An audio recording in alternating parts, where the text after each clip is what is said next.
Restaurant पर तैनात guard की बंदूक लूटकर भाग रहे बदमाशों और पुलिस के बीच में मुठभेड़। एक बदमाश को लगी गोली जबकि एक पुलिसकर्मी भी मुठभेड़ के दौरान हुआ घायल। गाजियाबाद के इंदिरापुरम थाना क्षेत्र के अटल चौक के पास मुकुट रेस्टोरेंट पर तैनात गार्ड की 2 बाइक सवार बदमाशों ने राइफल लूटी, जिस बात की जानकारी गाजियाबाद पुलिस को दी गई, जिसके बाद पुलिस ने घेराबंदी कर बदमाशों को पकड़ा। इस दौरान बदमाशों और पुलिस के बीच में मुठभेड़ हुई और एक बदमाश कमालू को पैर में गोली लग गई, जबकि एक पुलिसकर्मी भी बदमाश की गोली से घायल हो गया। दोनों का ही गाजियाबाद के निजी अस्पताल में उपचार चल रहा है। पुलिस की माने तो कमालू पर एनसीआर में 18 से ज्यादा आपराधिक मुकदमे दर्ज हैं। पकड़े गए बदमाश कमालू पर दिल्ली एनसीआर में 18 से ज्यादा आपराधिक मुकदमे, जबकि साथी भूरा की गिरफ्तारी के लिए गाजियाबाद पुलिस लगातार दे रही दबिशें। वीडियो जर्नलिस्ट राजकुमार के साथ हिमांशु शर्मा, न्यूज नेशन, गाजियाबाद। मानेसर के मारुति सुजुकी प्लांट में घुसे तेंदुए को 34 घंटों के बाद पकड़ लिया गया है। गुरुवार की सुबह करीब 4 बजे प्लांट की दीवार फांदकर तेंदुआ अंदर आया था। उसे पकड़ने के लिए वन विभाग की करीब 25 टीमें लगी हुई थी, लेकिन 600 एकड़ में फैली इस फैक्ट्री में तेंदुए को ढूंढ लेना आसान नहीं था। तेंदुए के अंदर होने से डर का माहौल भी था और इसीलिए यहाँ पर दोनों शिफ्टों में कामकाज ठप रहा। लगभग 34 घंटों की कड़ी मशक्कत के बाद से शुक्रवार की दोपहर वन विभाग की टीम ने तेंदुए को पकड़ लिया। मानेसर का मारुति सुजुकी प्लांट अरावली पर्वत श्रृंखला के बिल्कुल पास में है और वन विभाग को शक है कि तेंदुआ इसी रास्ते से अंदर आया था। फिलहाल उसके पकड़े जाने के बाद से प्लांट में फुल शिफ्ट काम शुरू कर दिया गया है।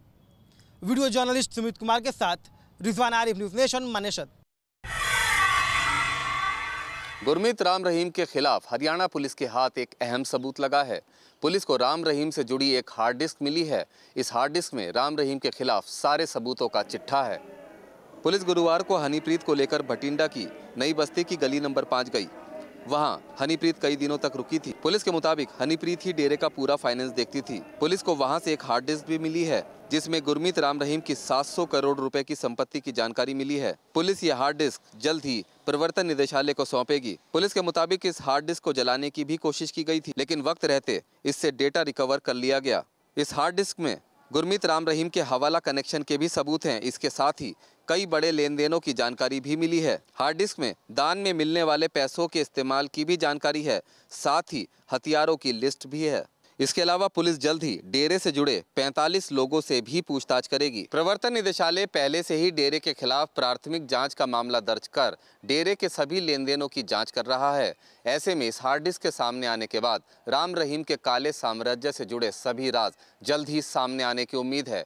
वीडियो जर्नलिस्ट जगदीश चंद के साथ रुमानुल्लाह खान, न्यूज नेशन। भारतीय वायुसेना की 85वीं वर्षगांठ से पहले full dress rehearsal Hindon airbase में किया गया। भारतीय वायुसेना के 85 साल पूरे होने से ठीक 2 दिन पहले हिंडन एयरबेस पर एयरफोर्स ने फुल ड्रेस रिहर्सल किया और 8 अक्टूबर की तैयारियों को पूरा किया। इस मौके पर देश के सबसे शक्तिशाली लड़ाकू विमान सुखोई की ताकत और उसकी क्षमता को प्रदर्शित किया गया, तो वहीं देश में बने तेजस लड़ाकू विमान और ध्रुव हेलीकॉप्टर को भी आसमान में लोगों ने कलाबाजियां खाते देखा।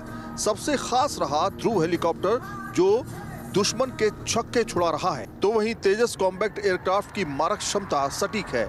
फुल ड्रेस रिहर्सल की शुरुआत परेड से हुई, जिसमें पैराग्लाइडर ने लोगों के मन को मोह लिया और अब पूरा एक्शन 8 अक्टूबर यानी एयरफोर्स डे को होगा। एयरफोर्स के फुल ड्रेस रिहर्सल में एक तरफ सुखोई ने अपनी गर्जना दिखाई, तो दूसरी तरफ भारत में बने ध्रुव हेलीकॉप्टर और तेजस लड़ाकू विमान को भी प्रदर्शित किया गया और उनके कारनामों को दिखाया गया। वीडियो जर्नलिस्ट मनोज कुमार के साथ सैयद आमिर हुसैन, न्यूज नेशन, गाजियाबाद। डोकलाम विवाद को थमे अभी ज्यादा वक्त भी नहीं गुजरा कि एक बार फिर चीन ने उसी जगह से थोड़ी दूरी पर सड़क निर्माण का कार्य शुरू कर दिया है।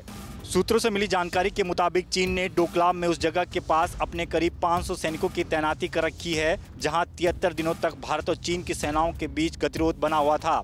इस इलाके से करीब 10 किलोमीटर दूर चीन ने एक बार फिर सड़क बनाने का काम शुरू कर दिया है। इस घटना से ये साफ होता है कि दोनों देशों की सेनाओं के बीच सीमा पर तनाव अभी तक खत्म नहीं हुआ है।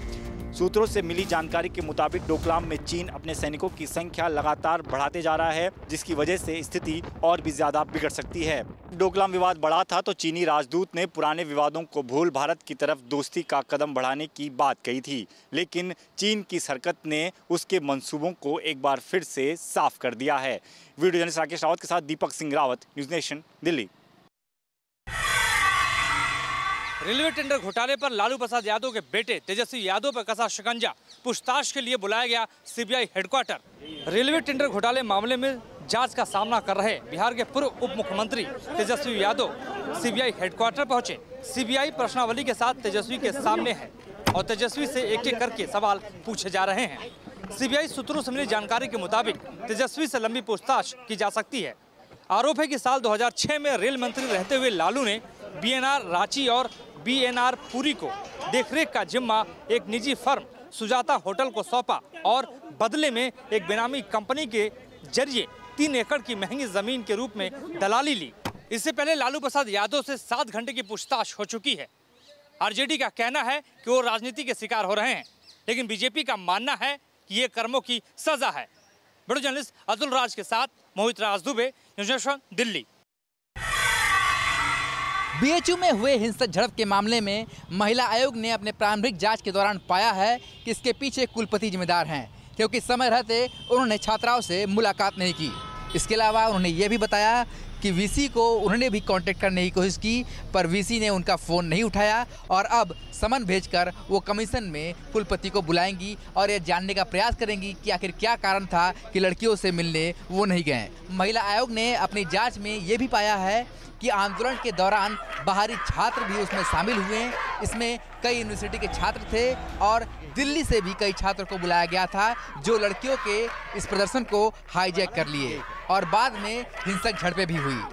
लाठीचार्ज पर भी उन्होंने जांच के दौरान ये बताया कि पुलिस ने ये माना है कि लाठीचार्ज लड़कियों पर किया गया था और महिला सुरक्षाकर्मी न होने के नाते पुलिसकर्मियों द्वारा लाठीचार्ज किया गया, जो कि बिल्कुल गलत है, जिसकी शिकायत भी की जा रही है। भले ही महिला आयोग अपनी जांच रिपोर्ट 1 हफ्ते के अंदर सौंपेगा, पर जांच के दौरान उन्होंने ये जरूर पाया है कि बीएचयू में छेड़खानी की घटनाएं लगातार बढ़ती हुई दिखाई दे रही हैं।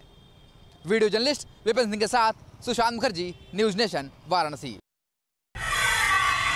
जीएसटी को सरल बनाने की कवायद शुरू। जीएसटी काउंसिल की बैठक के बाद होगी जीएसटी में रियायतों की घोषणा।